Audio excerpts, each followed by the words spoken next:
to the Rising Tide Podcast, episode 8 with Kyle and Riley. And Matt. And today we're joined by Matt Smith from Dose Media. So super stoked to have Matt on board. Pumped to be here, man. Pumped to be here. Yeah. Obviously we met 2 or 3 years ago, just kind of, you reached out, we did some work with Keith's. And is that how we met? I don't know, it was through Instagram somehow. Yeah, I think it was. Oh, no, actually, no. How we met was I sold you an iPad at the Apple Store. Oh, yeah, that's what it was. Yeah, I still have it. It's this one here, I think. Too, eh? I think it is. Love I think that. it is. Yeah, no, Cody Priest was working there with me. Yeah. He, after you left, because you were drawing like Little Uzi or something on it while you were trying to buy it, and I was like, after you left, I was like, who's that guy? Like, he's unreal at drawing. He's like, oh, he's Matt Smith, owns Dose Media, showed me the page, and I went and commented on it. You were like, how the fuck did you find me? Like, yeah. But yeah, no, that's how we met. I met Cody through doing graphic design work too. Yeah. I did some branding for something. He had like Audible Chocolate or something like that, like way back in the day. I think it was like cover art or something. Were you doing for him or? No, we did some branding for him, and like it ended up being pretty cool. It's like he had this idea of this. The company was called Audible Chocolate, and we came up with like this. Like the logo looked like a candy wrapper being peeled back with a cassette tape coming out of it.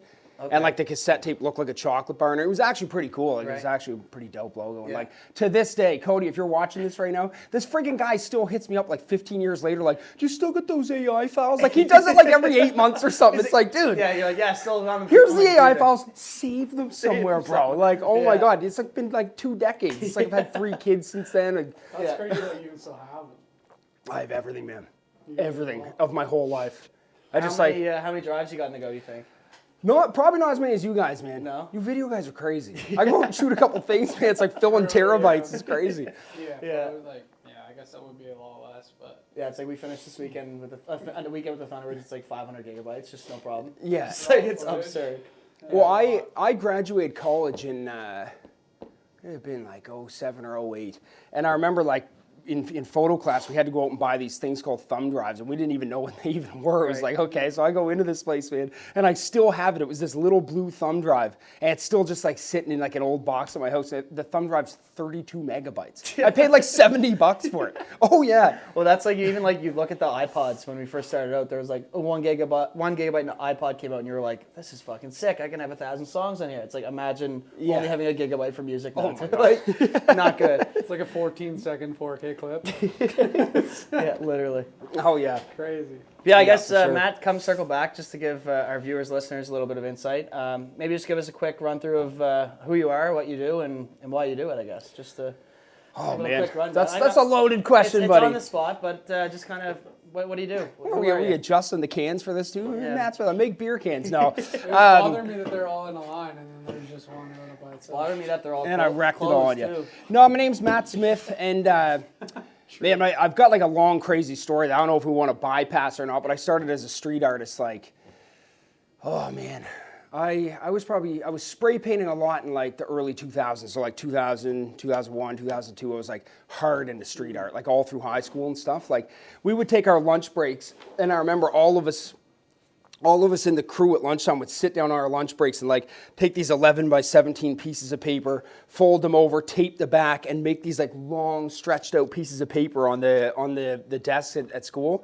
And we'd sit there and like all of us over our lunch breaks would have pastels out, like painting and drawing these like huge backgrounds and like drawing these graffiti pieces and like obsessed, man. It's what we did every day. We just like had like a whole crew of people, and then like at one point the principal actually like commissioned us to go down and paint this annex thing that they had. So there was like this old abandoned building down in front of the old John A that we went down and spray painted, and like right there I was like, I love this so much. Like love making art, love design. Favorite class, art class. I was like, I love this stuff so much, but one kid that's really good at art class. Yeah, I got a 50 though, and my girlfriend at the time got 100 in art class. I'm like, man, you can't draw anything. But I just always loved art, man. Like my father was an amazing painter. Like to this day, he's incredible. And my stepfather at the time, he owned a graphic design firm called the Graphic Language Company, and he was like.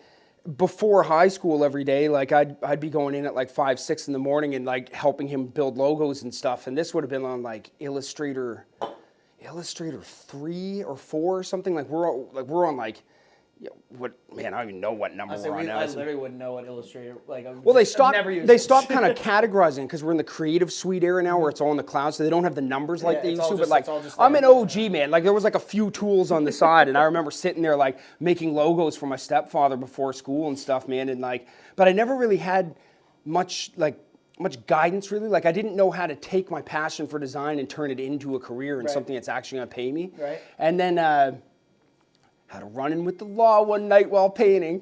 Here, I'll mute this freaking thing. I had a little run-in with the law one night, and yeah, it was probably like it was probably, I don't know, 20 something, 22 or something like that, and I had applied to NASCAD a couple times. Why is that? Sorry, everybody, sorry. Here. Why is it? I got everything muted on here. You're seeing this in real time, people. Here, let me turn this off. This is booming. Yeah, it's really just Sheridan telling me about the trip we just booked. I'm out of here. I'm out 2.5 weeks. I'm gone to Punta Cana. Oh, I'm gone, man. Fuck you. All right, there it is. Slide the so power. jealous. Sorry, people. Yeah. Sorry. Compared to Hamilton, I would think. Punta Cana, Hamilton. Yeah. Mm. But yeah, it was for me. It was just like, I'm still on the intro here. And for me, it was like, just how can I turn my passion for graphic design, street art, and stuff into something? And I had a. Get arrested these days. Yeah, it was like, that's going to steer me in the right direction. I actually didn't get arrested. I got away, but it was like, that was enough of a scare, man. I was like, I need to figure my life out. So I was applying to NASCAD year after year, probably like 3 years in a row, but I was always kind of like late to the party. I would like be the guy that's like on the last day of submissions getting it in. And at that point, they had already kind of like curated the best ones and did their thing. So anyway, I was applying to NASCAD year after year, and like at the end of it, the kind of excuse that they were giving me is that my grades weren't good enough to actually like be at NASCAD. So finally, I was kind of simultaneously applying at NSCC, and then I was doing construction at the time, and then I got a phone call like in the middle of the summer saying somebody dropped out or like preemptively dropped out of like the acceptance that they had into the graphic design program. And then the woman on the phone's like, yeah, so Matthew, you're in. And this was like my 4th year or something trying to get into school. Like I was out on the oil rigs. Like I did a bunch of stuff first. And then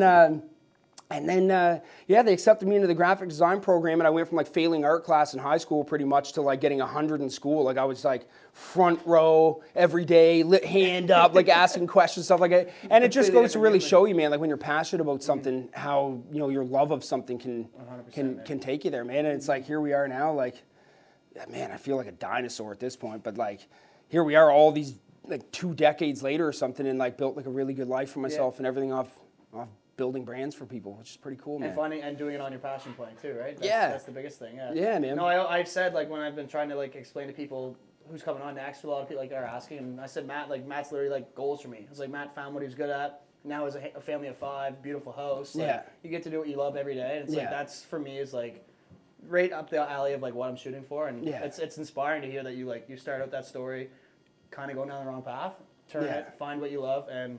Now, look at now, you're however many years now, we'll say 10 just for, not to give away your age, you know? He's got a walker over here, right?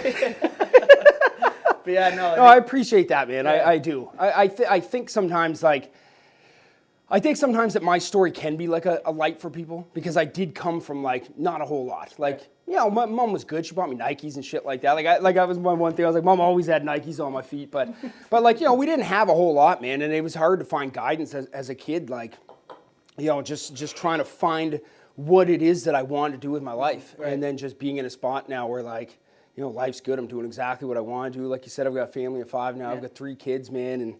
And just trying to, like, in the middle of a global pandemic, having 3 kids and trying to be creative every day. Like, I feel like we're all soldiers coming out of this shit, man. Like, holy man. Yeah, it's definitely been testing the patience, that's for sure. Yeah. And the resilience too. Like, I feel like there's so many times that you start to get the momentum going and they're like, shutting it down. Yeah. So, and it's, but I mean, that's kind of out of our control. It's just, at this point, it's like, put your hard hat on and keep kind of shoveling through. Yeah. And find the right path. But you remember when all the things we took for granted, like how easy life was 2 years ago compared to now? And I remember even then 2 years ago, like people being like, I have creative block. Like, how do you deal with creative block? It's like, now imagine creative block in the middle of a pandemic when you can't even go find inspiration. It's not like you can hop on a plane and jump down to New York and like work in a coffee shop and get rejuvenated for a few days. It's stay in your house and get creative. Like it's crazy trying to do it, man. And like all of us have found ways to to like navigate through this and find the best versions of ourselves and give those to our clients, like everyone here in this room right now, which is really cool, man, because we've made it through like the toughest times that we'll probably see in our life. Like, I'm sure. Let's fucking hope, because I don't know how much more I got. I got to go through got any more like beers? that. Yeah, seriously though. I guess that's a good little transition too. We got all these beers on the table.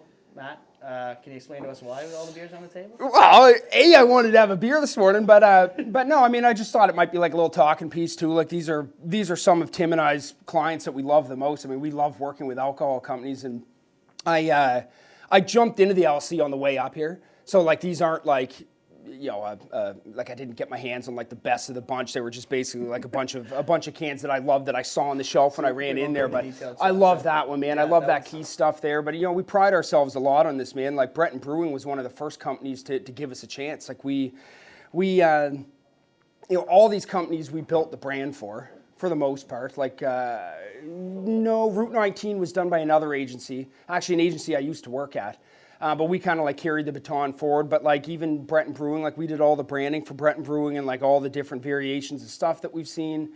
Even Garrison, like we sat down with Brian ages ago, man, and built this, helped kind of like build the brand assets for him as well, and all the templates and stuff for all their cans and packaging and everything. And then it's just really neat seeing like.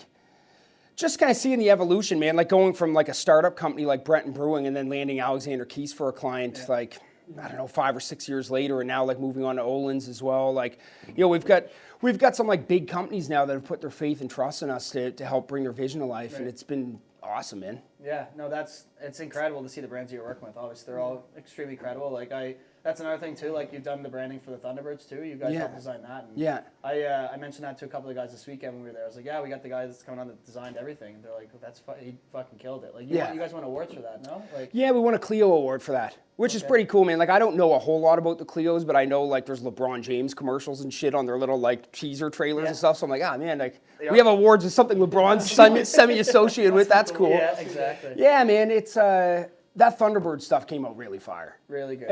And like right down to the thing is, man, and I like put this on my tombstone, man. You can't do good work without good clients. You just can't. You have to have clients that are either A, going to give you good feedback, or B, in best case scenario, they're going to let you.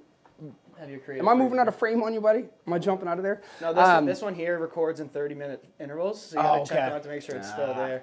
These two, he's on top of it. Yeah. But man, you can't do good work without good clients, man. You just can't. And best case scenario is, something that Tim and I stress all the time is that we'll never know more about your business than you will. Mm-hmm. Like, even on my phone right now, like my to-do list over the next 3 days, we're working with a boating company, we're working with a motorcycle company, we're working with 2 different beer companies, we're working with a company that does healthcare in Ontario. It's like we can't know everything about all these different verticals, right? So we have to do the best that we possibly can given the research that we can get on a certain budget. Yeah. And so at the end of the day, like if you have a client that will have faith in you and what you're doing through the work and equity that you've built into your process, then you're going to get great results, man. And like Keith's is a perfect example. Like there's a lot of loopholes to jump through with a company like Alexander Keith's. Like you're sitting down in boardrooms with like more people than you can count, and there's like screens with faces on them and everything, and trying to convince them that this is the right way to go. And like having a company like that, like, and they've been around for so long, right? They're like, well, why do we need to change? And it's to give them that trust.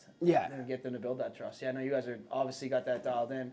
How has that transition been? Like presenting your value. Like I know like that's something that we really struggle with, but like. When you first kind of give that number figure to someone, sometimes there's that shock value that it's like, holy shit, like I don't know if I can drop that kind of money to rebrand or whatever it is, what have you. But how do you like relay that? Like how do you showcase your value to these brands to be like, you know what, if you want to be a premium brand, you got to spend the money kind of thing. Like how do you do that? That's such a good question, man. It's such a good question, and like a really big one too. Like to me, man. Another thing I say all the time, man, is like, there's people out there that will make a better logo than Tim and I will. Like you go on Dribble, go on Fiverr. You'll find people that do this stuff. Like the main thing that you can sell somebody on is is your emotions and your ideas and stuff. You know what I mean? Your process. Yeah. That's something that no one can rob you of. For sure. Like I can go on Google right now and look up cheap ass logo designs in Nova Scotia and find people that will do.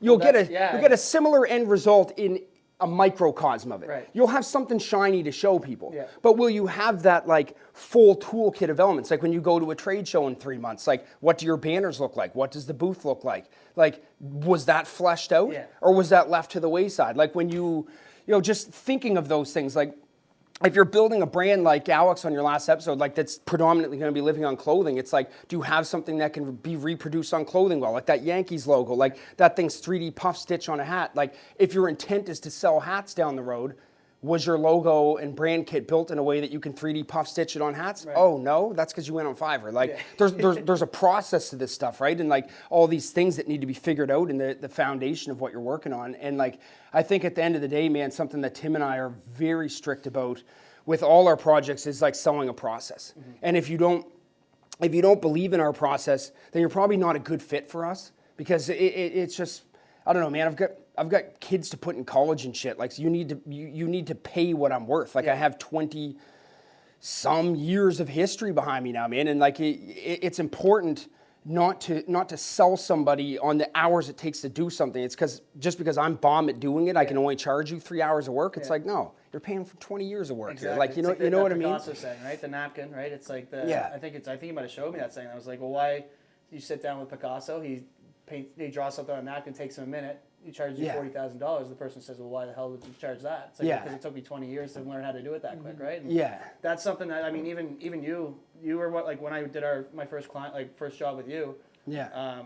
It was like, I remember when you were like, I have this budget to work with, I was like shocked. And I was like, holy shit, like that's triple whatever I'm charging right now. And you're like, well, man, you're good at what you do. You got to be charging what you're worth. Like, has it been like hard to transition from this was my hobby, this is what I'm good at, and to this is what I'm charging, and I'm not going to barter with you at all? Because that's something I find a lot too, is that a lot of people will be like, well, maybe we can work. We can give you some beers or some hats or something, right? Like to kind of compensate for some pricing. Has that been a difficult transition for you? Like, you know, there's a balance, right?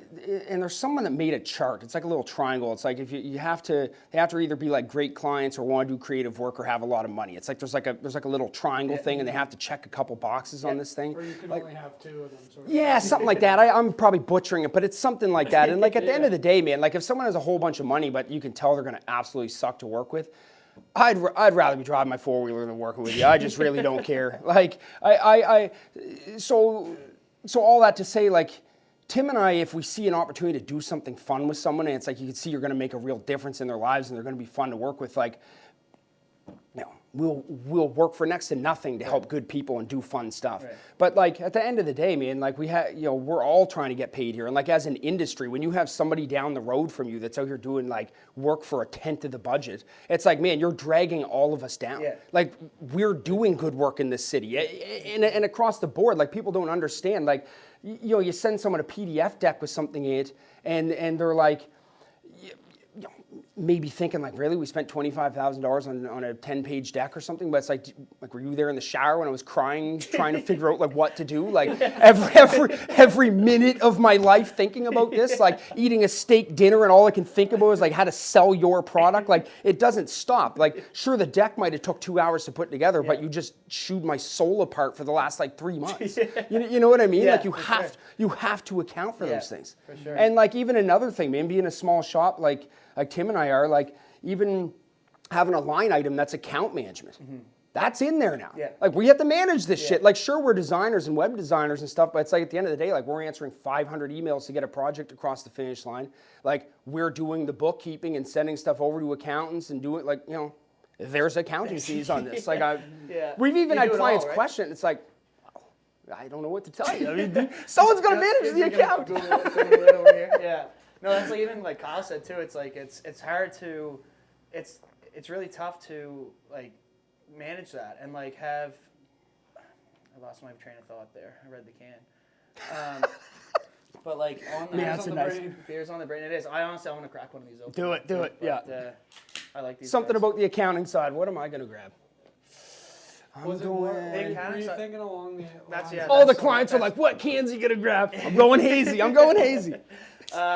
No, but like that, back to the accounting point, that it's like, we have to do it all. And it's obviously there's value in hiring people and getting people that do that for a living and get them to do that, but then it's more overhead, it's more emotions involved in your business. Like I remember circles back, like that, I feel like that drive to Antigonish that we did, like we talked the whole time, I learned so much just like spitballing with you, but like it comes back to just like the two-man team. Like I know you asked me like what are your goals. It's like, well, I'd love to build a team. Like I'd love to be able to manage a crew, and you kind of like brought me back and we're like, well, right now it's COVID.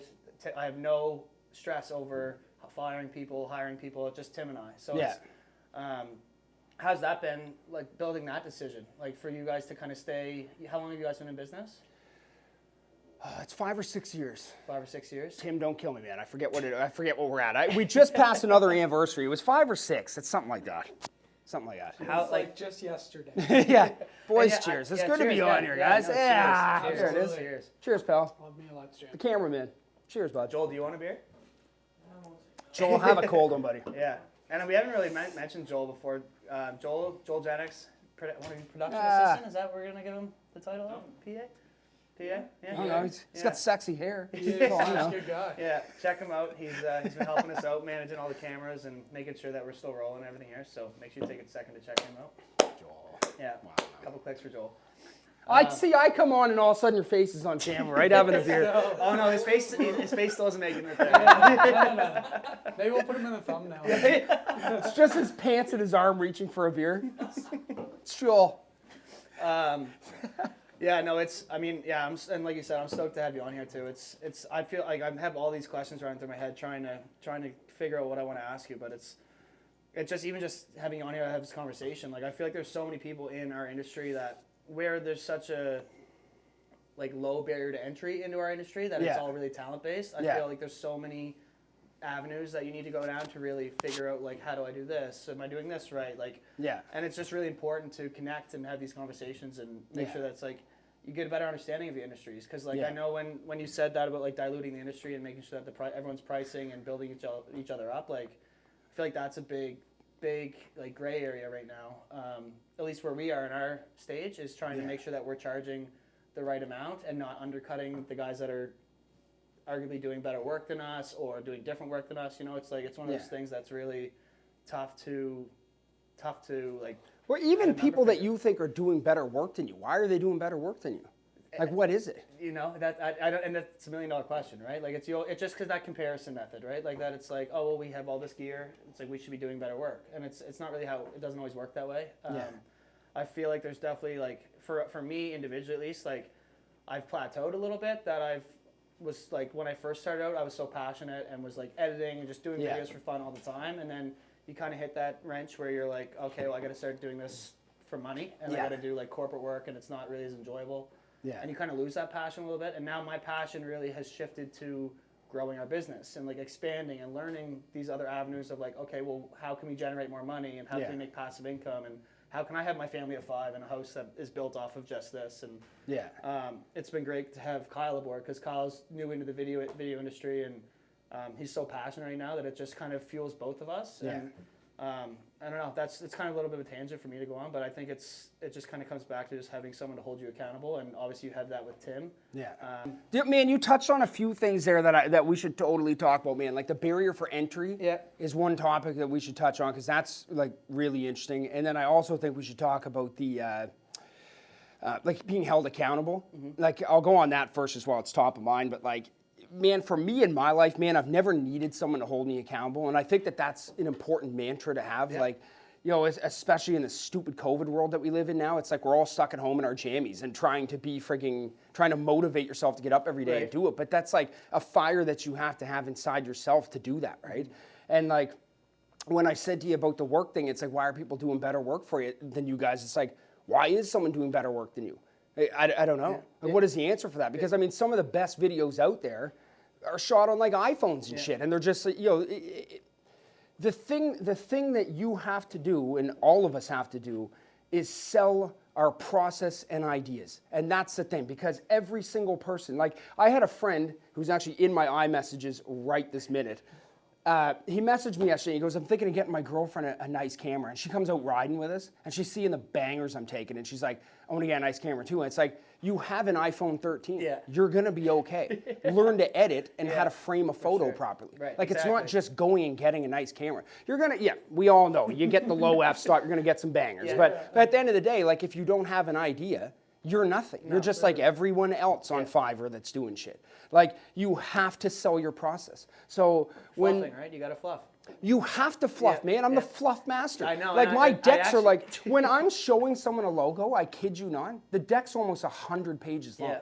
I sit is there and remarkable, process the shit out of everything just to reveal something so that it seems, well, it is, but we're pulling the curtains back to how many hours it took to do this stuff. Really Show them breaking it everything. down, yeah. Show them everything so that they understand. You're crying in the shower like Ace Ventura, man. It's like, we're trying to figure this out, you know what I mean? And like, that barrier for entry thing, man, is a huge one. And like, I think like, all of us like old head creative guys now, man, are all just bitching about this all the time because it's like everybody's going around thinking they can do this stuff now. You know, that everyone can go on Wix now and build a site, and it's like, oh, it's awful. They're so bad. And like, but everybody thinks they can do this shit now. So like, the only thing that will ever separate you from somebody else is your process and your ideas. Right. You know what I mean? So you really need to figure out how to relay You that. have to, man. Like, even when we were doing that Keys video, it was like, there has to be some idea to this. Yeah. I know, 'cause we Otherwise, I'll started just stand down there and go like this. Like transitions. It's like, you know what I mean? Like, you have to have some little thing baked in there. And that's the thing. And that's the thing too. That it's like it comes back to who you're working with and what your client's giving you. Because it's like with stuff like that that was literally a blank canvas, and it was like we were just like, all right, let's go to all these different bars and make these videos, but we didn't really know what story we were telling. Yeah. But once we kind of put that like ideology and like a timeline out, it just changed the whole dynamic of it, right? That it was like, okay, well, we're doing this, we're doing that, we're doing this. Like, there's a checklist to it. Yeah. More of a process, and it's tough to showcase that process when I feel like the first question any brand is, well, what do you guys charge? Yeah. You know, and it's like you have to just respond with, well, this is the number, and it's tough to be like, we're gonna lay in this much groundwork before we even shoot. Like, it's to showcase that all that whole process that goes into it, I find is kind of difficult. But well, it's like that's the first question, and it's like, you don't even know us. You know, like you're talking about selling the process, but you're also selling yourself. Like, you need to be one of the biggest separators in businesses. Like, do I want to work with these people? Like, if you can be an approachable, good communicator, someone that brands just like are excited to work with, like that's a huge advantage in and of itself. So like, when you get that question, first off, like, how much is 3 15-second videos and 80 pictures going to cost? It's like, well, first of all, A, you don't even know who we are. B, like, let's break this down and see what you guys actually want, what you actually need. Like, it's so hard when they ask for numbers and then you end up giving them a number and they don't people necessarily enjoy like the it, blunt but truth, though. Yeah. Like, that happens with Tim and I all the time, where people will come in with a number, and or even just coming in with something, and if we feel in our heart that it's not the right solution, and this isn't just us being money hungry, that's not what this is. If it's not going to make a difference in your world and not enhance your business, so you could see some like, metrics what's on the what the hell's happening Yeah. here, then like, is this the right fit? And being honest with people, man. People love that honesty. If you go to them and you're like, this isn't at all what you need, but then provide a solution for them. Come to them with an answer rather than a, this isn't going to work. And then all of a sudden, man, you've got them on the hook, right? You can start reeling them into like. I feel like that really comes with just experience too, right? Like we're making the transition of trying to feel like we're experts in our field, and it's like when these companies reach out and they're like, hey, we're looking for a minute-long hype video for our brand. Can you guys do that? It's like, well, actually, I think that'd be more valuable if you get 4 15-second videos and you do like a campaign behind it, right? And figuring out that whole process of one-off video isn't necessarily going to be the best thing for your company. It would be great. Maybe like down the road, it's like, okay, we can look back and remember we made that video, blah, blah, blah. But it's like, what was the ROI? Like, how many eyes did you see? Like, what story did you tell? Like, how are people looking at your brand? And that's been something that like we're trying to transition into this, like, okay, we can come and just record with what's happening and throw something together. It'll be a banger, but what's like you're going to get like 2 comments on Instagram and no one's really going to purchase your product. Whereas like we're trying to really transition that into like, okay, we're now building a campaign and we're rolling this out over a month, and it creates a better relationship with you and your client, and you're going to get a better ROI on that too. And that's something that's been, for us, has been like a transition that we're still going through. And I think like we're year one. I think we're going to keep going through that for the next probably 2-3 years, because like you said, it takes a while to really hone your skill set and figure out what your value is really, right? And see, video's a really interesting thing too. Like sitting here with guys like you guys that kind of play in that space, it's like there has to be somewhere for the audience to go. You know what I mean? If your website's trash, like let's just say you're selling sweaters, and if your website is absolute trash, and the content lures aren't there, there's nothing to hook someone onto anything, but you have a banging video, then what was the purpose of it? Like you help build some brand awareness, but if there's no way to convert anything, it's actually really interesting, because I'm almost kind of like thinking this through in my head as we're going here. But it's like one of the things that's always been great for Tim and I is that we create the foundation for a brand, like the place that lures people back, the outward-facing brand, the website that's going to convert sales. And then you guys come in and sprinkle the Salt Bay on top of it, man, and get people excited about something. But if there's no way to funnel them into a sale or funnel them into something, then what did you even do? Right, and we have so many conversations that it's like you give that price and you never hear back, and then you see 2 weeks later that someone else is doing a video for them. It's like, well, fuck, like why are we gonna keep giving out our prices if people are just gonna go out to someone else that's like undercutting us or just delivering it for a different price, right? Like, it's tough to be like to show that, and like, I don't know, like it's just there's no I feel like there's no book. There's nothing you can there's nothing you can reference to be like, am I doing this right? It's kind of such a new industry, and like the industry standard for so long has been, well, we have this expensive brand, we got to spend all this money on this big crew for a commercial, when we're trying to showcase that you don't need that big of a crew for a commercial, right? It's like there's no how to, and that's been the biggest thing, is that you can YouTube and go through all those things, but I feel like it really comes down to just learning from your mistakes and just trying new shit and figuring out what works and what doesn't, and building off of that, I guess, is the biggest thing. But I don't know, for me, that's been my process right now, is trying to figure out what the hell we're good at, and how can we make more money doing it, really. What are we doing here? Well, really, though, it is. And what are we doing, It comes bro? back to just being brutally honest. That like you want to be that expert, but it's hard when you're forever feel like you're not doing it the proper way, or like there's a better way to do this, like, you know. But there's always going to be that. Exactly, and that's like the key to anything in life, man. Whether you're building a shed at your house, or building a video for a company, it's like you at the end of the day, man, you have to put your head on your pillow and know that you put everything into it, and that's all you can do. You know what I mean? If you're cutting corners and half-assing shit, and you're sending stuff to a client that's like, man, we could have done a little better though. It's like, get to a space where you couldn't be better. And it's going to take some blood, sweat, and tears. Maybe some unbillable hours happen to bring that product to where it needs to be. But you know what will happen eventually? You'll exude that confidence, because you know every day that you're putting your head down your pillow and knowing that you did everything that you could possibly do to make this the most fire thing imaginable. Sure. And then the conversation's going to shift. You won't be sitting here saying like, we want to like try to be sort of like the best a little bit. You'll be like, we're the best, man. We're doing everything that we can, and providing a top-notch product. And then, you know, my four-wheeling Instagram page is like a perfect example of that. Like, that's something I'm super passionate about. And that's been sick to watch that grow too over the past. Well, man, it came from nothing. It was just me, and Tim would always make these little remarks and shit. He's like, what are you doing? Like, what's your end goal with it? And like now one of the largest retainers that we have at Dose came through a four-wheeling Instagram page where I sat there for 3 years, 4 years, 5, I don't know, a gazillion years taking photos and posting them up with really like, I kind of knew what I wanted to do. I wanted to get sponsored to ride, and I probably have like 10 sponsors now, and real companies paying Dose real money to go make cool content on dirt bikes, four-wheelers, side-by-sides, boats, everything. And all that came through blood, sweat, and tears on an Instagram page. And it's like the funnest thing that I ever did. And it's like, I know I'm kind of steering in a different direction right now, but like putting that stuff out there that you're super proud of and excited about, and the world will come back to you, man. And I don't know how you guys landed the Thunderbirds, but that's a really good example. Like, what a kick-ass client to have in your repertoire, man. You're working with the Thunderbirds, man. That's dope. Yeah, like that's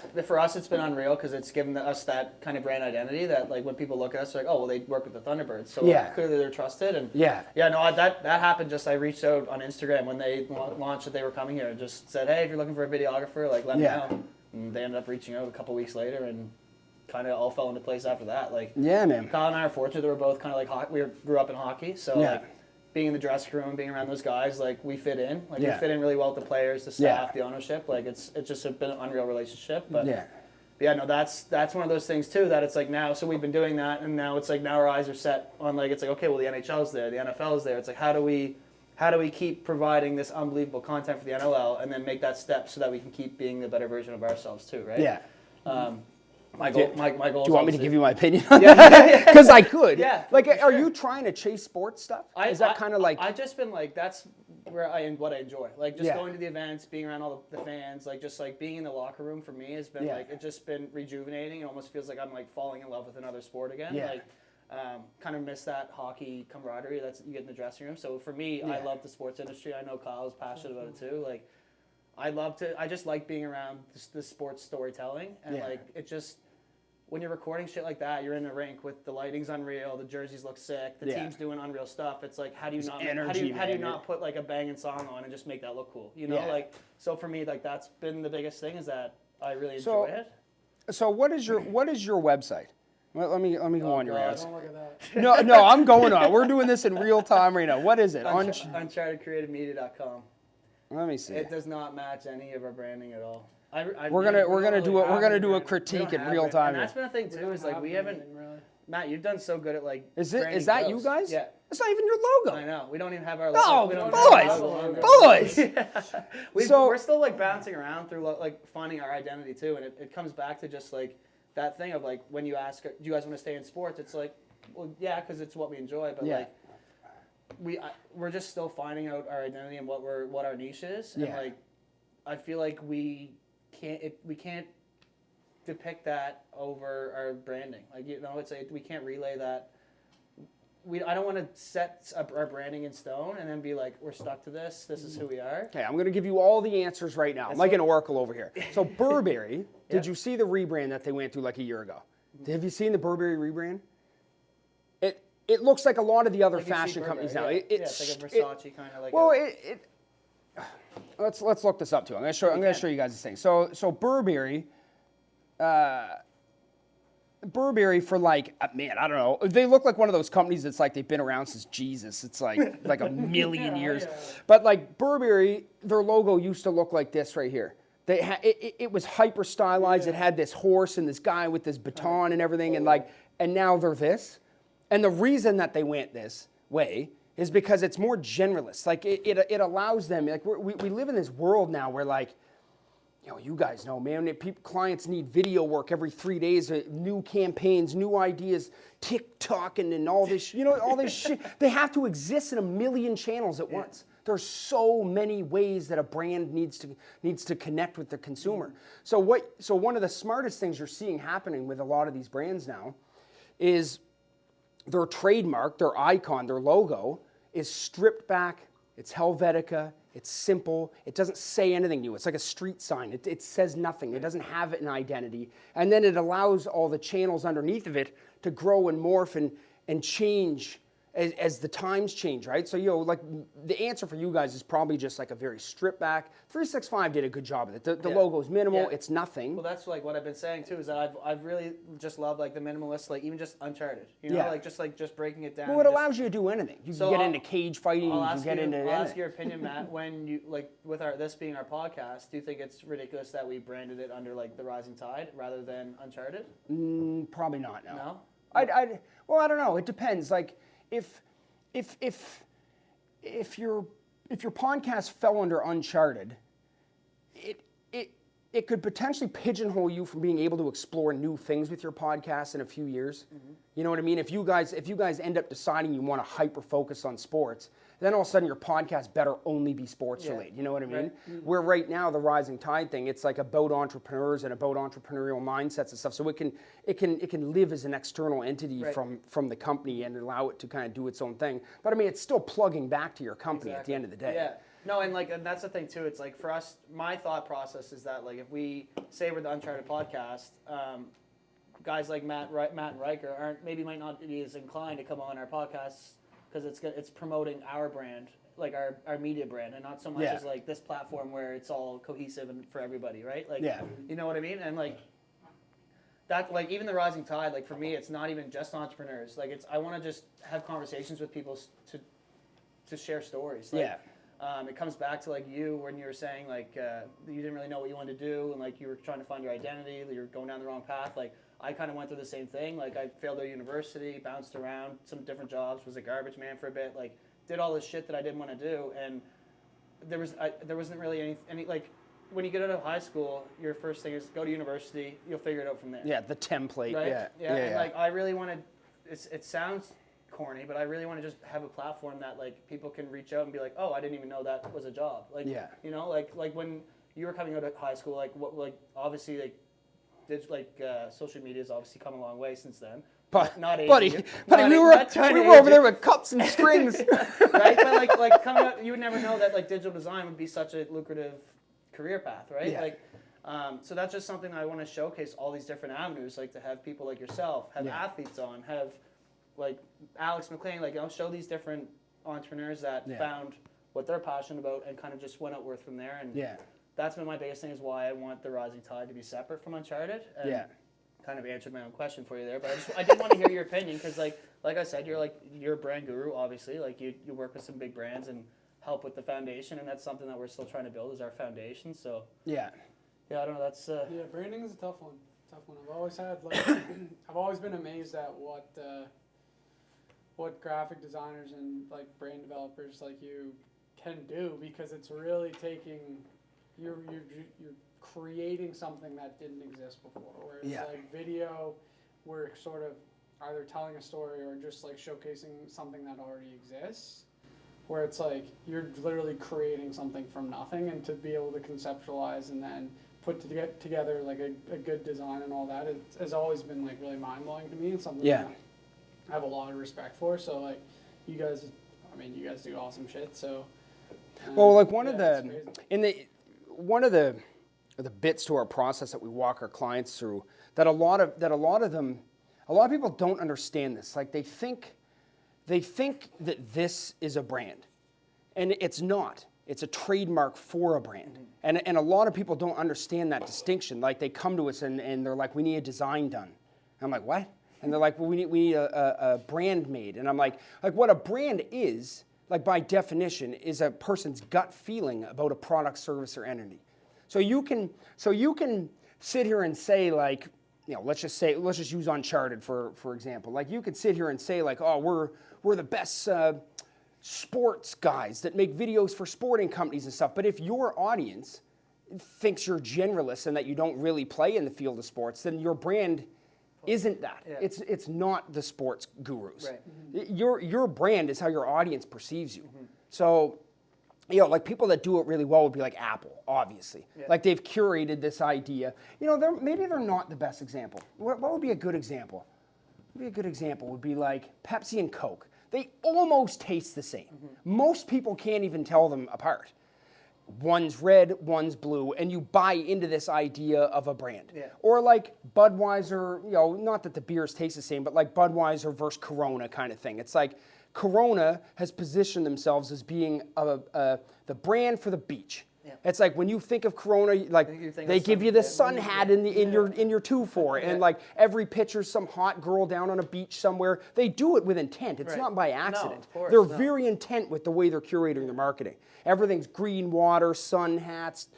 Yeah. Well, when you see it, you could see a Corona commercial, and before there's even a beer in the commercial, you know it's for Corona, right? 100%. Waves, water, all that stuff, right?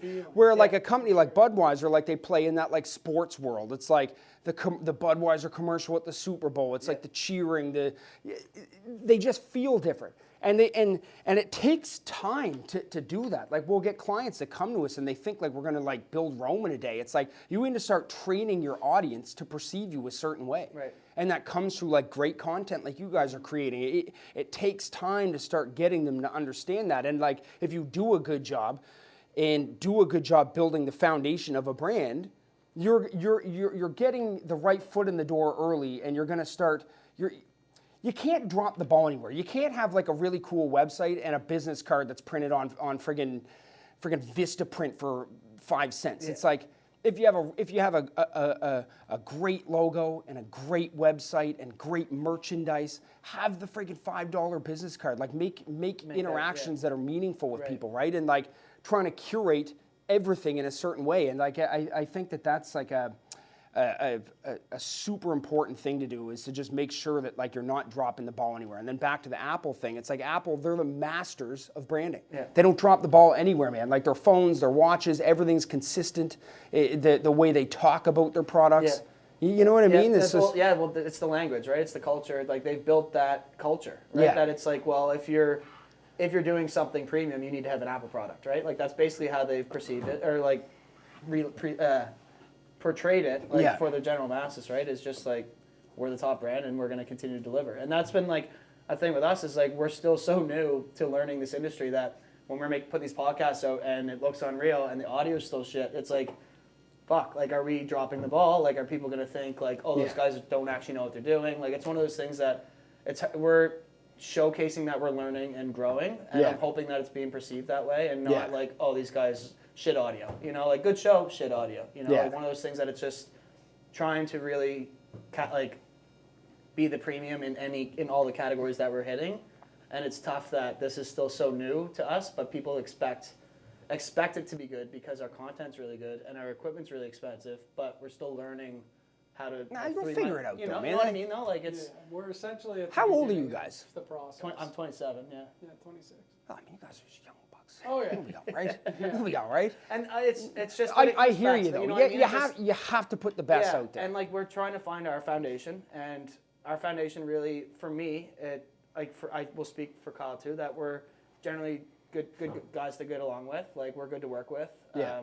And that we want to really showcase that on this, right? And I'm hoping that that's kind of how it's coming across, but.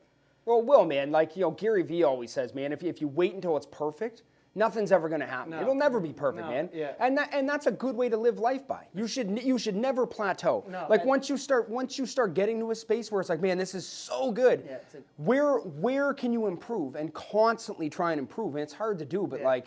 You know, man, I think you guys are doing a great job. The audio has been butt sauce for sure, but I mean, we got some shiny new mics on over here now. So, and that's what you got to do, man. It's a learning curve. Yeah. And then you know what you can do? You can take this passion that you have here and bring it to your clients next week. Yeah. You have to do this stuff, man.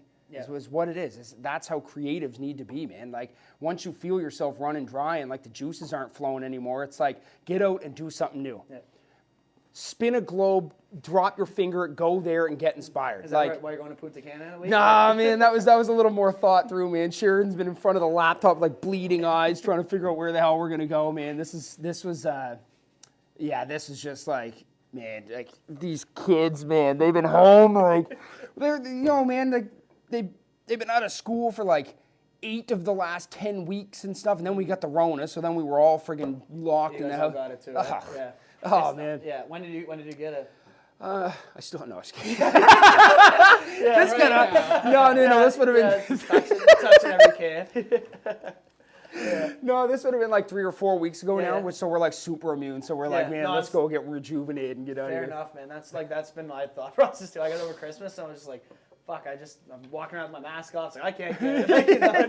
You know, I'm jealous you're going summer sunny. Oh, it was time, man. Yeah. It was like, I just need, like, I feel it, man. I feel it, you know, I get that creative block all the time, man. And like, I think I look to my kids for inspiration often. I've got this interesting thing that happened, man, like probably, geez, what would it be? I guess it'd be like 9 or 10 years ago in my last relationship. She had a son, so I had a stepson way back in the day. And I'll never forget this day. He was sitting at the kitchen table eating a chicken nugget, okay? He takes 2 bites out of the chicken nugget on the top and he holds it up and he goes, look, a boat. And started going like this because it kind of had like this kind of arched top to it. Yeah. And I was like, man, like the creativity that children possess. You know what I mean? They haven't been jaded yet. the world doesn't beat them down and tighten the sandbox on them. You know what I mean? Like the world's their oyster still. Yeah. And like I try to kind of like channel that kind of like Peter Pan that I have in me a little bit, man. Like you have to be excited about life, and it'll come through in your work. And then as soon as life sucks, and like you have to switch it up. Yeah. Because if clients are paying you good money, and you're just down in the ditches, man, it's just you're not going to create good stuff. You have to find a way to get creative. And like I see it with you guys, man, like out playing pond hockey and stuff. Like a few weeks ago, I'm over there like just, and then I look, you're out there playing puck. I'm like, this guy, man, he's getting the juices flowing. Yeah, that's a really good example because we made that video and like nobody paid us to do that. But, Yeah. Like, we were Just having fun. We're getting views on TikTok though. TikTok. Have you ventured into that world at all? Because I feel like you'd fucking really thrive there, man. Like, I don't know, man. I'm just like, it's an interesting thing. Even like your hero content that you put on your stories, like that content could live so well on TikTok, I think. Yeah. Like, you're just so like blunt and raw. That, Like I think people would really resonate. Oh, with I'm sure they would, man. Yeah, but I mean, I'm so bad for this too, for like preaching that and being like, I haven't posted anything really about what I do on TikTok. It's all just kind There's of so many places to exist now, Yeah. man. It's like, It's a lot to keep track of for sure. and you know, like if you're doing with intent, like I'm at a stage in my life, I'm 36 years old now, man, and like I said, 3 kids. You know, Sheridan's murdering it right now, man, like absolutely crushing it. Dose, all of our clients, it's like trying to figure out how to spend my 24. It's like, you know, you look at, Tony Robbins will talk about that, man. It's like just, everyone has the same 24 hours. And like you look at a guy like Jeff Bezos, it's like, how did this man do it? And he takes so much flack. Everyone's always like, this guy with all his money. It's like, I don't know, he started it in a garage. Yeah. I don't know what to tell you just because he built an empire. But it's like, everyone has that same amount of hours in a day. So it's like, what are you going to do with those hours? And I'm just opting to not spend it on TikTok. I just said, man, I've got a YouTube channel. I've got I need a new phone with more Instagram accounts now because I've got too many on my phone now. I have to log out to do something for someone else now. Do you guys manage accounts too? Is that that's something you do? Yeah, man, we've got a bunch of accounts we're managing and then just like trying to work every day and then trying to like offer my 3 kids like a bit of a good father. It's like that's difficult and trying to be a good husband. It's like, when you're managing these accounts, are you only doing it for brands that you're building the voice for? Like, because that's something that like we've been asked to do is manage accounts. It's like I don't feel comfortable managing this tailor company's account because I'm not passionate with suits, you know, and I'm like, not going to be able to answer the questions the way that someone that works there would. Like, absolutely. How do you guys kind of manage that? I guess we've probably been fortunate enough right now to not be asked doing what we wouldn't want to do. Like it's, we feel comfortable doing what we're doing right now. Tim and I through like, I don't know, man, like I guess, I don't know, man. Sometimes I'm just like, I'm just like, man, the universe just works in mysterious ways, man. It's like for a living right now, I'm driving 4-wheelers and motorbikes, and Tim's riding mountain bikes. Yeah. It's actually crazy the way that all this kind of came to be. Yeah. And we put that stuff out there, and it came to us. So, like, when we're, Tim can fluently speak about mountain bike stuff to anyone in the world because he loves it, man. You see this guy's mountain bike course in his backyard. It doesn't even make sense. No, like, you would swear to God. Like, this guy's 35 years old. It's crazy, man. As a playground. Tim, man, it's crazy. But yeah, we don't have enough time to manage accounts, so we wouldn't be able to do fluently. And I wouldn't want to even do it. I just tell them straight up, we're going to do a half-ass job. Find someone that can post for you. For sure. Like, do you guys ever contract people out to do stuff like that? Is that something that we've been trying to figure out that structure, right? It's like, do we start taking on this work and just finding the right people for the jobs? Do we just turn it down? Like it's one of those weird situations where you want to say yes to everything, but you don't want to be doing shit that you don't necessarily want to do. And that's a weird space. Yeah. And you know why? Because Tim and I talk about this often too, man. It's like, how do you, if I just go out and hire Joe Blow to manage Instagram accounts and Facebook accounts and stuff, he's going like I'm already there. Yeah, you're right. No, but like good input. Good point. I'm not there yet, but no, but like that person needs to be a master in that field. Yeah. Like when someone's on the Liberty account talking about the latest side-by-side that's out, there's not many, like, could you do that? No. Like, I couldn't hire you to do that. No. You don't know anything about CCs and engines. You can make it look cool. Like, not that I know everything about, but it's like someone has to kind of talk. Did you end up getting the side-by-side that when we went to Antigonish, we stopped at that place. You took a picture, then sent the sold sign to Shane.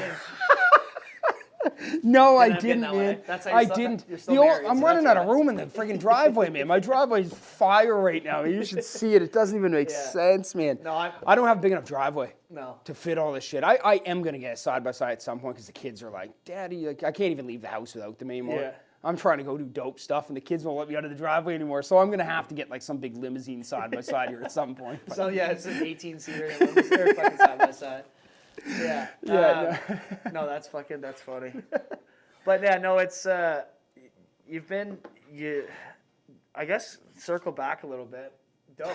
I just want to kind of like come back because we keep talking with Tim and Dose, and we haven't really touched on like how that came to be.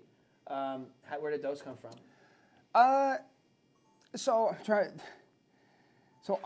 When I came out of school, everyone in the class was offered a work term. Now we had to kind of, I forget how it worked. I think the teachers aligned us with companies that they thought would be a good fit for us. And rest in peace to Chester Golick. He passed away last year, but he was the first man that gave me like a real chance in the design world. So he was the creative director and owner of a company called Chester & Company, just down the street here. Okay. And he brought me in as a junior designer, man, in 2008. So what's that, 14 years ago now? Wow, that's crazy. Wow. And man, I'll never forget it. It was so funny. I remember my very, very first day of work. Like I was going in there and like I didn't know what to expect, right? So I'm standing there in a brand new pea coat I bought from R&W and Co. and stuff. Got these little leather shoes on there, and I'm waiting at the bus over in the hood in Dartmouth over there. I'm over in like some little spot in Dartmouth, and I was standing there, and bird shit right on my shoulder. Like huge shit all down me, and I'm like, my life is jinxed. I was like, this is ridiculous. First day of work, this happened. So then come to find out that a bird shitting on you is actually good luck. And this happened me getting onto the bus of my very first day of work. So in actuality, man, it was almost like fate. It was like that bird shit on me is like a sign that I'm about to murder this stuff. And so anyway, I went in. The bird said that guy. He's the guy. He's the chosen one. He's gonna have a good day today. He's the chosen one. Just levitates into the bus, right? But anyway, so I went to work at Chester & Company, and then shortly thereafter, this new web guy started, and he was like the web designer guy, and that was Tim. And then Tim and I became like super tight buds at Chester & Company. That's another interesting thing, you know, like I say super tight buds. We were like work buddies. Like Tim and I have always had a distinction. We've never really hung out much outside of like the professional kind of workspace kind of thing. It's kind of me and Kyle too. So yeah, like, we back in the day, like at parties, we'd see each other and at work and stuff, but like we never really did other activities together. Yeah. And anyway, man, like fast forward a bunch of years later, like when we separated from Chester & Company, Tim went on to be like design lead at a bunch of different spots like Revolve and stuff like that on their web projects. And then I was working at another agency at the time, and I was just I was feeling like I personally plateaued at the shop that I was at. I was surrounded by the best people in the world, man, like the coolest people. Like my boss there, Ryan and Jay, and every person in that building was so inspiring and so amazing. Like Bruce Whelan, my creative director, it was awesome. And anyway, man, I was starting to kind of explore the idea of going out on my own and kind of half locked in a retainer. And by half locked in, I mean, it was basically locked in. I knew that if I left, I'd have enough money to float for a while. Right. And but it was a crazy time in my life, man. Like I had just had Theodore was just about to be born.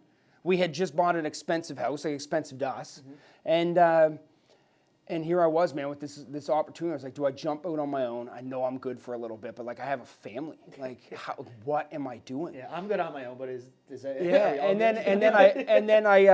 then Tim flipped me a message one day. He's like, let's go grab a coffee, shoot the shit. And I didn't really know much about what Tim was doing. I hadn't heard from him in a while.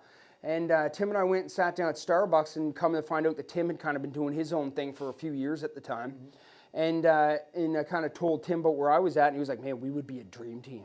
Like our skills overlap, but not much. Mm-hmm. So it's like we've cast the net wide, like not generalists, but like we've cast the net wide that like every company in the world needs what we offer, every one of them. So we went out, man. I took the leap. It was a brutal phone call. I called my boss up and said, I love you guys, but I'm out. I have to spread my wings and fly here, man. Like I have to do this. I was 30 or something at the time, about 30-ish. And yeah, man, I put my 2 or 3 weeks in, and like no one was like overly thrilled to see me go, but everyone at the same time was like, they nurtured this, and they nurtured this idea of being hustlers and like going and chasing your dreams. So I was like, what can you say to me? I'm chasing my dreams right now. And yeah, man, you gotta just let you gotta. Peacocks fly. They get running start. And anyway, man, Tim and I got started. And I'll never forget that first day in the studio because we, working in separate spaces. Tim was in Bedford and I was out in Hubli, and I remember that first day in my studio sitting there and just being like, "Oh my God, what did I do?" I was just sitting there, I'm like awkwardly like Kermit sipping my tea. I'm like, "What did I do?" And then, man, we hit the ground running. It took us a few weeks. It was probably like 3 weeks to like kind of understand the flow and everything. And then we haven't looked back, man. It's been awesome. Is that exciting to hear? Knowing that we're on a similar path. Yeah. No, I mean, first month was rough, but after that. Oh, we couldn't pay ourselves. We had no money. Yeah, no. Because invoices were open, nothing was getting paid. Wait, you guys are getting paid? Yeah. No, man, it was like the first couple of months. Like I remember Tim at one point messaging me going, "Bro, we can't take out that full pay. Like we're gonna have to like skimp by for a little bit until these invoices start flowing." And yeah, man, it's I don't know, man. 5 years later, and like I wouldn't do it any other way, man. Like I'm the master of my own universe at this point. Like I said, man, an hour ago or whenever the hell it was like talking about just doing the best thing that you can do. Yeah. It takes hard work, but like I don't think there's been too many days in my life where I put my head down on my pillow and thought and like had a regret.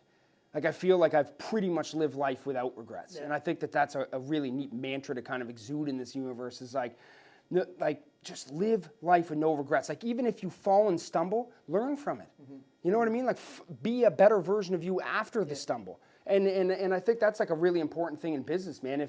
If there's like relationships that you chase that didn't end up being what you'd hoped they were, shake hands, wish them the best, go the other way. Just kind of find your niche, kind of find your pocket, put that good stuff out there. And well, there's a saying that you grow through what you go through, and I think that's so important. That it's like you don't really know what you have until you go through the hardships and the failures, right? It humbles you, and you're like it brings you back to kind of square one of like, okay, well that's a hinder there. Let me see how I can pivot and figure out and learn from that, right? Yeah. It's important. That's something that like I really have tried to do too. Like I said, failed out of university, didn't know what I wanted to do. Really felt like a loser for a really long time. Probably like 2-3 years of just being like, I'm a waste of a human. And then it's like you kind of circle back to find out what you're passionate about, and for things to start to fall in place. Yeah. It feels right? Like it's nice. Those are the interesting stories, though, man. It is. If I opened up the book of Riley and it was like, yeah, you had a rich dad and floated through life and things were great, it'd be like, ugh, that sucked. Yeah. Like the best stories are the ones, man, where like there's climaxes and story arcs and fumbles and comebacks, and like those are the most interesting chapters to read, man. Yeah. Like, and that's it's just been something that I've tried to is to learn and just always be open to learning, be open-minded, right? It's just. You're never you're an expert, but you don't always know everything. So always kind of be open-minded and keep learning what you can and learn from your mistakes, right? Yeah, it's a big thing. For sure, buddy. Big time. Yeah. Dose. I want to ask though, with the logos, it's two. It's meant to be like just the two of you? Is that it is? Yeah. It is because I said to Kozlik, there's the S, the backwards two. It's like there's something here. There's a that was kind of the idea of it. Was the two of us and we're just gonna do stuff our own way, so it's flipped around and be the S. And I always kind of laugh at too. I'm like, if we add someone in, we can turn the E into a 3. I'm like, we can make it work. But we're starting trio media next week. Twa. Yeah. Twa. Oh man, but Tim and I think you asked the question earlier, and I kind of skipped over it, like that idea of growth and kind of like how did we decide to kind of keep it as it is, and that's been something that like it's almost like every November, December, Tim talk about it again. It's like next year, we're like, are we gonna grow this thing or like, and it's a funny thing, man. Like oftentimes we'll sit down with clients, like we'll sit down with like my father-in-law, like it doesn't matter who it is, but people will be like, so when you growing? It's like, the account's growing. I don't know what to tell you. Like it's we're sitting on the number in the bank. I don't know. I saying the same 50%. Love it, right? Well, I see, man. Hey, to each their own. Like I think Tim and I could rise to gazillionaire status quicker if we put people underneath of us. But I think that a part of the allure of working with us is as the two of us, and the whole point, and it's in every one of our proposals that we send out in RFPs. It's like the whole point of working with us is that you don't have to go through Karen at the front desk to like talk to a creative. Yeah. You know what I mean? Like at the typical agencies, man, there's like, there's HR and there's accounts people, and then the accounts people relay it to a creative director, and then he spills the beans to an art director and a writer, and then they talk to designers who talk to junior designers. It's like, what? Just like, so when you talk to Tim and I, it's like, that account management line is us on the phone all day with you guys figuring these things out, but like you get to the root of the creative minds without all those barriers, right? And like I don't know, maybe my stance will change one day and I'll be like, hey, I just want to just hang out in my truck all day and make cool phone calls with a laptop over here. I don't know.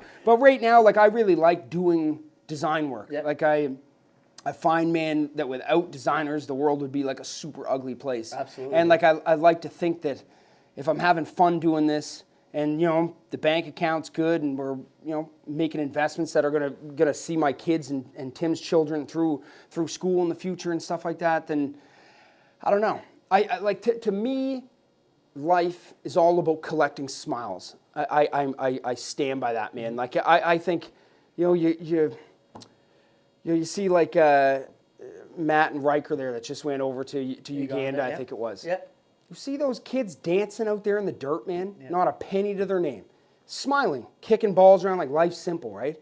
And I find sometimes we like put the constraints on ourselves that like hold ourselves back and make us feel a certain way when like really at the end of the day, like it's just about just finding inner happiness and that's going to exude in your work. 100%.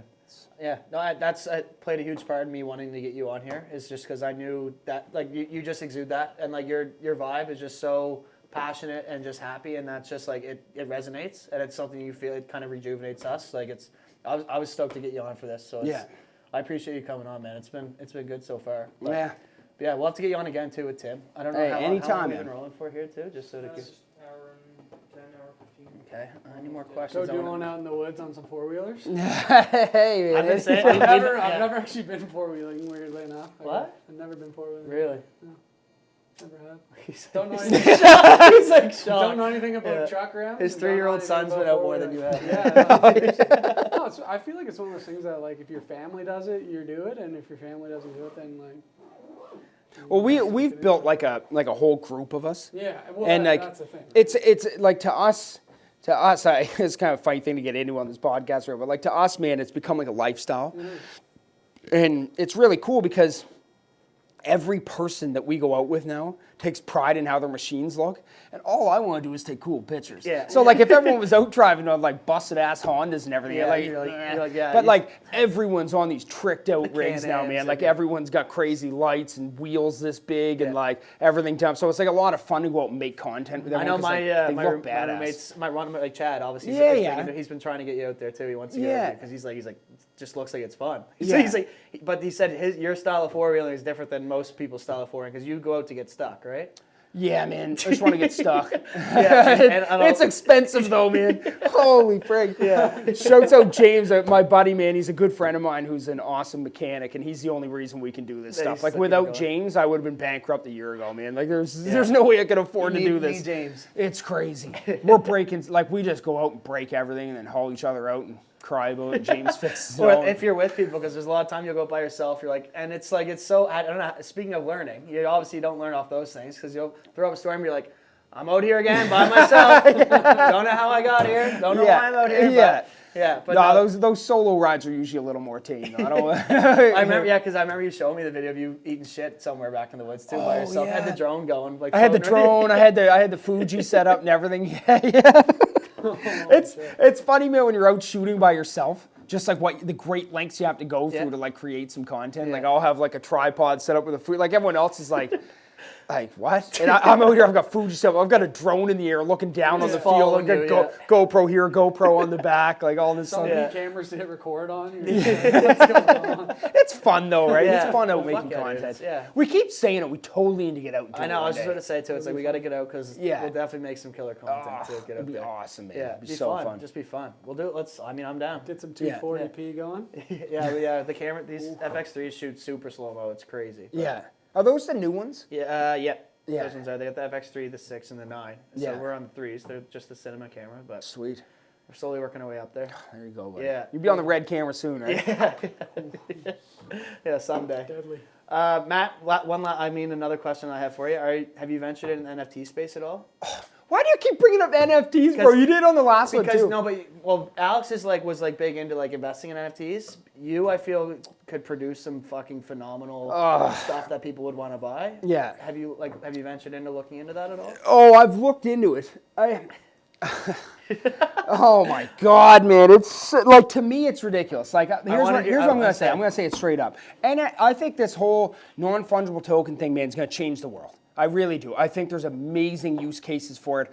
I'm the first one to say the metaverse, when it gets good, like when you can plug me in Avatar and I can go chasing dinosaurs around with rocket launchers and shit and I can be in there, like, sign me up. This little, like, walking monkey head shit, and it just doesn't make sense to me. Okay. And like, to me, man, the thing that I don't understand is like how all of a sudden people's art is worth something. It was like you never cared about anything we did before. Like, to me, man, I don't know. I think NFTs are going to change the world. I really, really do. Like, my buddy Foos there, we were talking about some graffiti stuff a little bit ago, and I was saying like a really cool use case for something like this would be like he painted that right here, big piece down there, right? Yeah.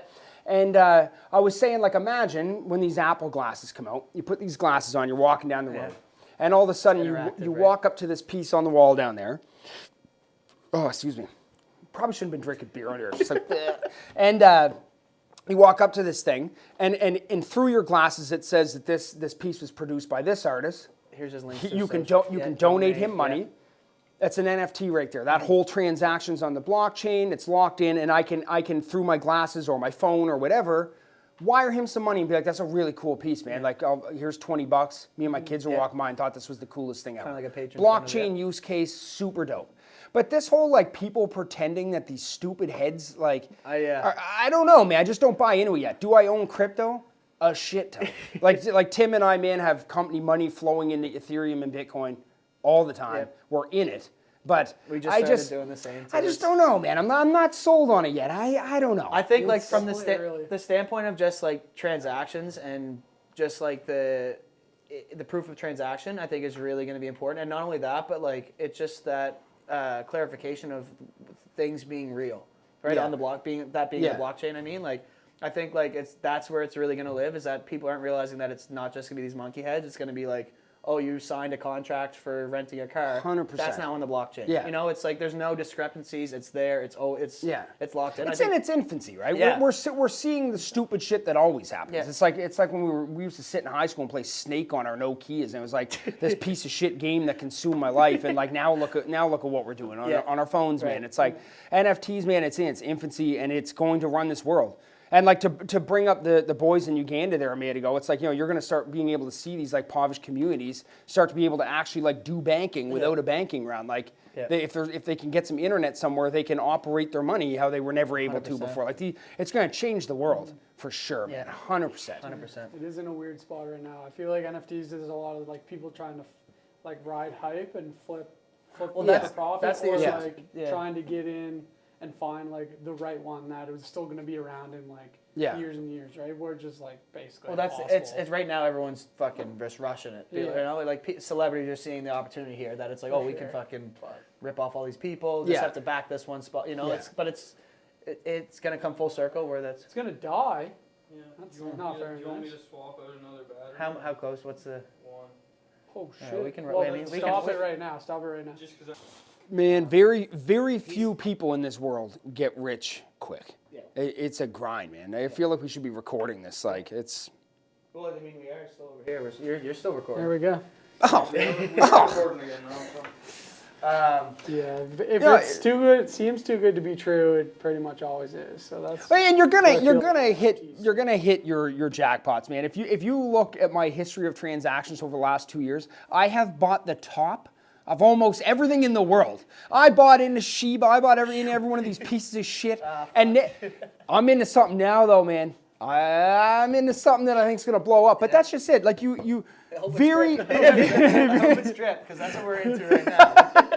Yeah, it's a crypto punk. No, no, but have you heard of crypto punks? No,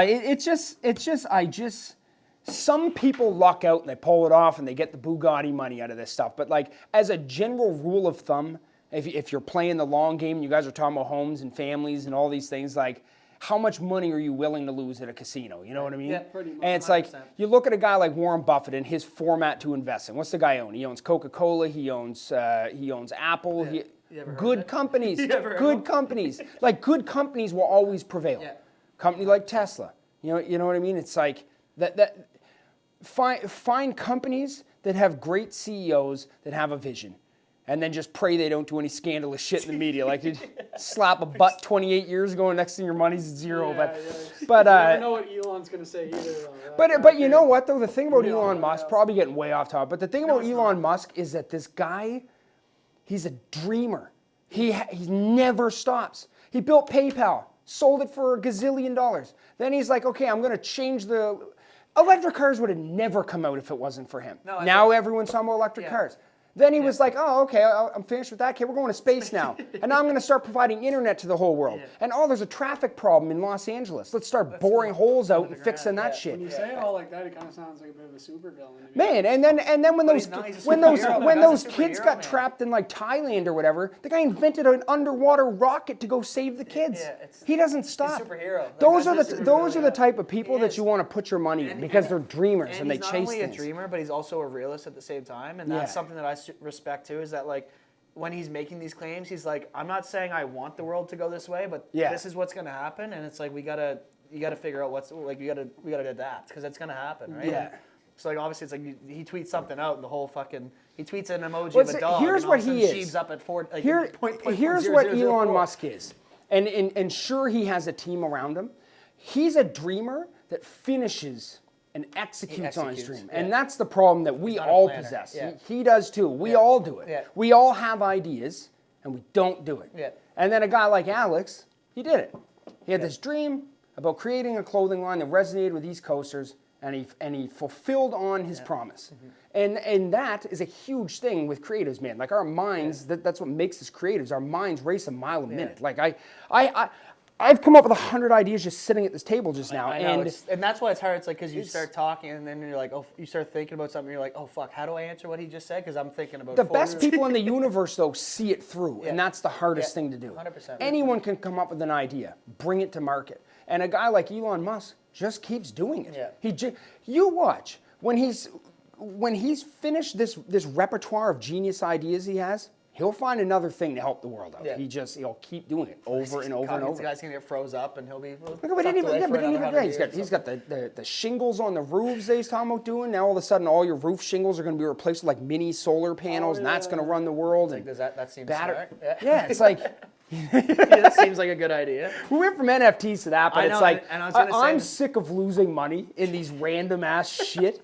Like I'm gonna trust my money with CEOs that I appreciate and admire their adversity and their perseverance in this universe. Because man, I've lost a lot of money. I've made a lot in other places. Man, I've lost some money. I've lost so much money in these stupid plays. Yeah, it's the FOMO, and like I think the biggest thing in the NFT space is like the average consumer, like us. I wouldn't even say like us, like the people that are like so. Ignorant to what NFTs really are like seeing these celebrities just dump. They're like, oh, Yeah. Snoop Dogg just dumped $350K in here. It's like because he can. Yeah. You know what I mean? Yeah. It's like don't compare that you're not investing in NFTs to the fact that Snoop Dogg just spent $3 million on a dog. You know what I mean? Like, Yeah. It's just You know, while you're talking, what that just made me think of. Yeah. There's actually a lot of parallels between investing and branding. Like Yeah. how I was saying, how it's someone's gut feeling Yeah. about something. It's like investing is that, man. It's someone's gut feeling about stuff. Big time. Like people's gut feeling about CryptoPunks is that it was going to blow up. So people were Gary buying Vee, into right? these things Gary for like Vee. $10 Yeah. and they blew up. Yeah. In a lot of ways, man, this NFT space is like building a brand. Like you're getting destroyed on Instagram with ads and stuff now with these like hyper stylized, like really well curated kind of like brand elements Yeah. and stuff that are finding their way into social media. It's like it's a branding exercise at the end of the day. 100%. Yeah. Well, the community aspect too, right? A lot of the ones that are successful have like large communities that they put a lot of time and effort into, like creating, and whether it's like NFT games or just like being able to have access to Well, like there's these, real world utility, these right? people, Yeah. It's like that's the biggest thing is what people are looking for is like how is this money real world money that I'm spending going to affect me in the real world, right? Yeah. It's making sure that you have that utility of some degree, but that's Yeah. the thing. It's like because we talk about like doing NFTs for like the Thunderbirds or Harvest or like even Uncharted that it's like if you buy this and own this, you can get X% off for Yeah. it's like that weird gray area of like, do we do this and like dilute it? Do we do this to be like on trend with the rest of the world? Like to be ahead of the trend? And it's that comes back to there's no how-to book, and it's like everything's changing, and we're just gotta try and keep up with it, right? Yeah. Yeah. You got to keep rolling the dice, man. You have to keep trying things. Yeah. You just have to. Well, no, and it's there's guys like you that are paving the way, showing that it's feasible, right? That it's a long-term game, and not even on an NFT space, but I'm saying like on just like a career path of just like looking within and doing that jump, and just really hoping that it hits. And I think you guys you've obviously hit. The beers that you've brought today were great. Did I not call that Kyle was going to drink that one? Yeah, you did too. You said it downstairs. Yeah. It would be kind of sick to be rolling to the liquor store and be like, oh yeah, I designed that can. That's my can. Who's your favorite brand that you've worked with? I guess would be the breakdown. Oh man, honestly, I don't know. I don't. And no I'm probably not even allowed to answer that. But I take a lot of pride in working with Liberty and Seamasters right now. It's something that I'm like super passionate about. Seamasters, what's so Seamasters is the only it's the only no. Wow. Check my affiliate link down below. No, Seamasters is a boat dealer and a marine dealer down here on the Halifax Harbor. And so they sell like really awesome boats right down to generators, but like everything in the marine space. And that's a family-run business. It's been around since like I think the 70s. So their father started it, and maybe even grandfather, but at least their father. And it's been handed down to the kids now. So Tara and Chris Mills operate Seamasters, Liberty, and now a new spot called The Shack up in Truro. Okay. And so it's side-by-sides, four-wheelers, like all that stuff. Not even just Seamasters. It's not just boats now. No, so Seamasters is over here and Liberty's over here. Okay. Owned by the same Liberty Cycle, is that like... Yeah, okay. Liberty CC. Okay, yeah. And anyway, so that's... it's pretty fun. It's pretty fun working with them. They're awesome clients. They get it. They came to us for a reason, and we're doing really, really fun stuff with them right now. Keese is awesome to work with. Brett, and we have a lot of good clients. Like Mountain Bike Atlantic's a ton of fun. Yeah. Like if you ask Tim, you get a different answer than me. Tim, Tim's. But that's the point. Right? Indulges heavily in the mountain bike space. Yeah. So like. And you guys launched your own brand, right? Wild Valley. Yeah. So Wild Valley is like an outdoor supply co-store. We're probably a little bit like you guys are with Harvest. Like we're bits of ownership within the company, and then we look after the marketing kind of media side of it. That's exactly what we got with Harvest too. And that's like a long-term play for us too. I mean, like if I don't see a penny out of that for 10 years, that's fine. Yeah. It's fun. We're enjoying doing it. Yeah. And I think it's really important to plant seeds and get them out there. I know it's like super cliche, and you go on like business.com and they'll say plant seeds, but like I think it is important, like planting those little seeds out there and 100%. and planting little dreams and see what they manifest into. And like Wild Valley is like another thing that Tim and I play in, and it's a ton of fun. Yeah, I showed you. I remember when we were in it's a Wolfville, just outside of Wolfville, right? Yeah, right by that Irving there, right? Yeah, right at the Irving hook, right? Yeah. First right there. We got some drone footage when we were there on a project, and I said, "Oh, Matt owns part of that. And that's their brand there." But yeah. No, that's been exciting to grow then too, eh? Yeah, man. As far as like the day-to-day operations, Tim and I have nothing to do with it, which is great. Yeah. Because that's not the type of people we are. Like, and that's same with like us with like Connor and Brad. Like they're in the office now doing all the stuff that we would like. If you go in and ask them what they're doing, we're both like, oh, wouldn't even think that you'd have to have that meeting today. Like there's so much that goes on in that industry that it's just like. Happy to just take the photos, take the videos, and just provide that. But. And it's a tough balance, right? Like when you start taking ownership of something, and then you're working with companies that you have no ownership in. It's like trying to find that same amount of passion for both entities, because it's like you would think like you're going to chase that one over there. So, but Tim and I's like long-term play over the next decade is to plant enough seeds that we can kind of do our own thing, like work for our own companies. For tax purposes, all the money's staying in a gerbil wheel, right? It's like we own these companies that pay this company, and all the money's just staying within this cycle. And and then only take on clients that we're absolutely like 100% stoked on, and then just like own 4 or 5 businesses. But in order to do that properly, we have to find people that we can trust and are passionate, excited about whatever the operations are that we're invested in. So we've got a few other like little things right now that we're dabbling in and kind of in the early stages of. But right now it's like we operate Dose full time. Wild Valley's like something that we chip away at, and then our client list is pretty much never ending. Yeah. Do you see why I wanted him on here now? Oh, he had doubts. He had doubts. Because he didn't know you before, right? Man, No. I've never heard of him. No doubts. He just didn't know you, right? It's because when I met you the first time, I was like, fuck. I was like fired up, like But still, like I said, like look at all Listen to camera on in the truck, right? You know, like it's honestly, it's like look, like it's.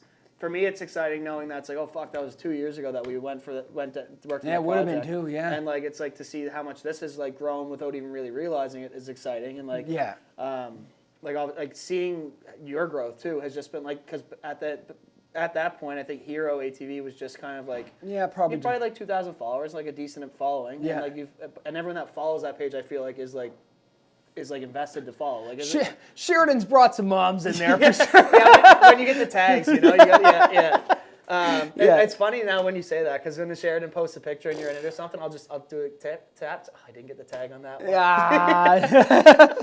but no, it's exciting. You know what I mean? They're just checking to see if your tag's there. Yeah.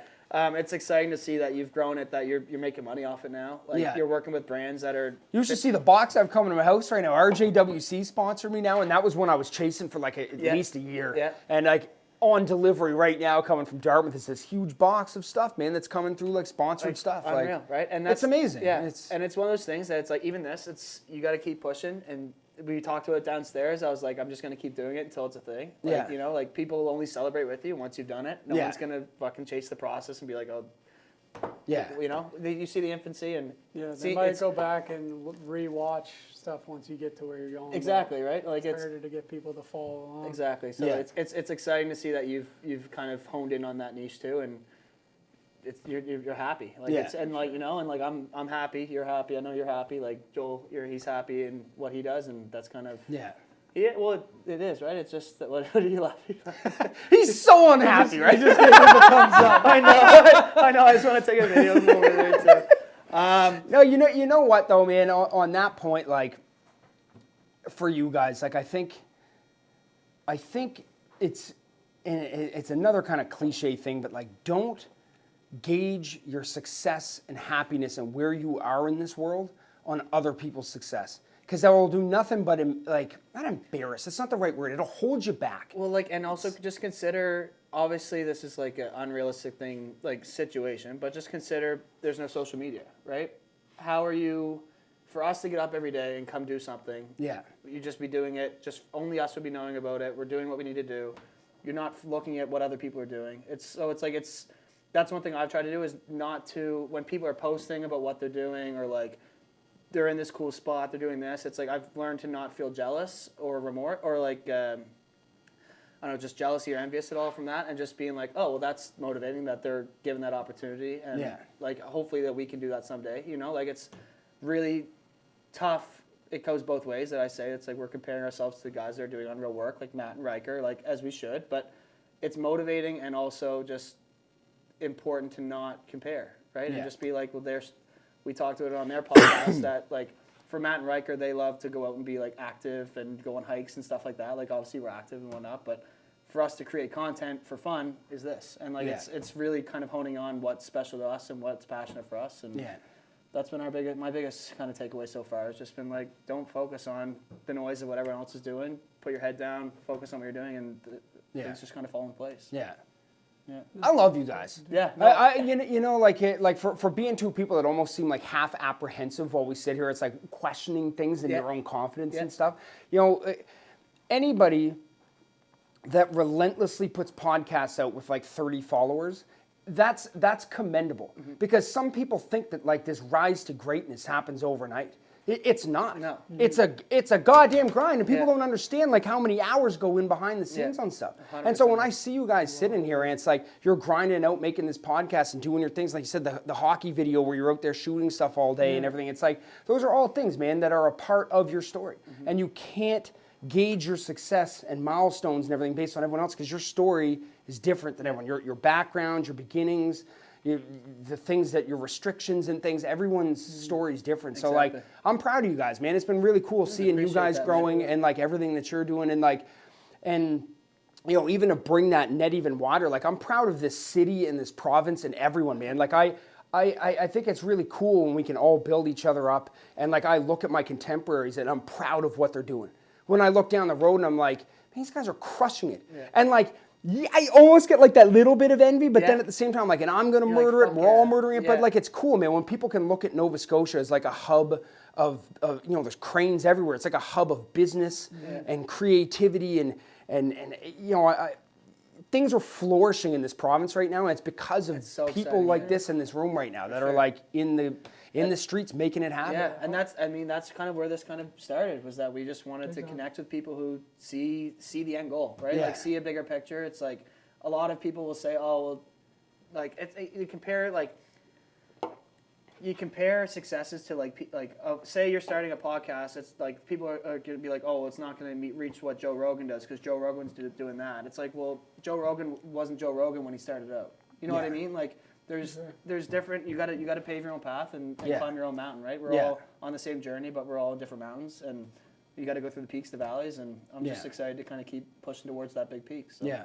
It's, I mean, like you said, it's unreal to see, like, in every industry, like, what people from Halifax can do, right? From everything from, like, the NHL, you know, we have, it's a bit of a weird example, but, like, 3 of the best players in the world are from Nova Scotia. Yeah. And you've got, like, a completely separate end of the spectrum with, like, a company like Dash Hudson, who's, like, a huge, gigantic multinational company that's based at Halifax. Yeah. Work with Apple and the Kardashians. Oh, yeah. You know, So it's like just because you're not in California or New York, it's like you're from Halifax. Like you can still make it. California, baby. baby. It's better. It is. Right? The type of people that are here, you know. We just said, like, not everyone's going to follow the come up, but there's a lot of people that are willing to help. And, like, that's been one of our mantras from the beginning, is, like, we want to come together with people and help lift each other up. Yeah. And I think that there's no better place in the world to do that than Halifax. And Yeah. that's probably why, like, you've seen so many people do such good things, is because of the way that we treat each other here. Yeah. There's an energy around For here. sure. I'm like a big believer in energy. And we were talking about Got a lot of energy. No, when people are putting that out there. Like charging crystals and stuff. In the moonlight, is that what you're just I don't know, man. I feel like people are a product of their environment, and when you're from a place like Nova Scotia, it's like we all know the opportunities here are not that great. We actually were one of the highest taxed and one of the lowest places, sort of paid places in all of Canada. And it's like, if you make it here, if you do well in this province, you're a hustler. And so what happens is you end up seeing these really, like, interesting and unique stories happen, because in order to make it here, it's not like New York where you could start a company selling friggin'. Mike said? Am I dead? Am I dead? Oh no! Yours is almost dead. Mine's almost dead. All right, well, We're good. Like on the verge. We'll do a wrap then. do a wrap. Yeah. Are any of the mics rolling that I can just do a wrap? Yours and his are. Yours, there's nothing coming up on here, so I'm gonna assume it's dead. What, yours is? No, me. No. Yours? Okay. Yeah.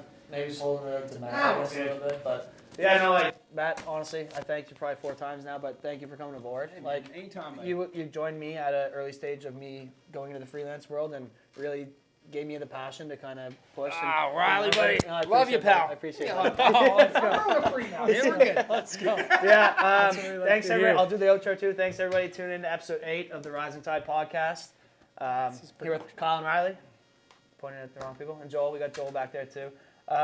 Super stoked to be joined by Matt. He's definitely gonna be back for another episode. We're gonna go out and check out his garage and show all these toys he's talking about. NFTs right Yeah, he's in his helicopter. up the Rolls Royce fan. Yeah, but yeah, thanks. I appreciate you all for tuning in. Yeah, to the moon. Awesome. To the moon. All right, sweet. Doge to the moon. Your mic's dead though. His one's dead and yours is on. Hold it to Matt, and Matt, we do it at kind of every episode too. You get whatever you want to say to the camera. That's your camera there. Anything you want to, anyone you say hi to. I don't know. Plug away. Just plug away. I feel like I said it all. Go on Instagram. Follow Sharon Ingalls. She's got enough followers. Follow hero_ATV, baby. There it is right there. Follow Dose.media as well. Love you guys. Peace. Thank you. Sweet. I appreciate it, brother. That was awesome. Wicked. Yeah, we'll get another episode going at some point too, right? I would say so.